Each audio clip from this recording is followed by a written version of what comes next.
पाकिस्तान की इज्जत एक बार फिर कायम रही। क्रिकेट को हर हाल में सियासत से बालातर रहना चाहिए।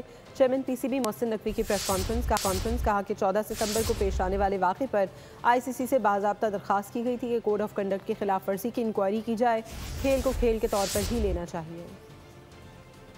किसी को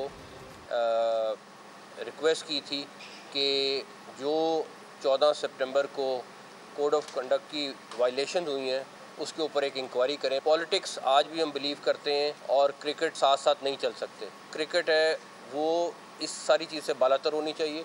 अगर हमें बाइकआउट पे भी जाना था तो एक बड़ा डिसीजन था। प्राइम मिनिस्टर, गवर्नमेंट ऑफिशियल्स, बहुत सारे लोग इसमें इन्वॉल्व थे, उन सब की सपोर्ट हासिल थी। लेकिन डेफिनेटली ये दोनों ख़ास तौर पे आए और हम मुसलसल इस चीज़ को मॉनिटर कर रहे थे, बिकॉज आखिरी टाइम पे क्या फ़ैसला होता है हमें ख़ुद भी नहीं अंदाज़ा था। तो अल्लाह ताला का शुक्र है, अल्लाह ताला ने पाकिस्तान की इज़्ज़त एक दफ़ा फिर उसी तरह रखी जिस तरह कौम तवक्को कर रही थी। और मुझे उम्मीद है कि आइंदा अब हम क्रिकेट पे फोकस करेंगे, इस सियासत पे नहीं। हमारा टाइम क्रिकेट पे लगना चाहिए, इस सियासत पे नहीं। सब्सक्राइब करें और बेल दबाएं ताकि कोई खबर रह न जाए।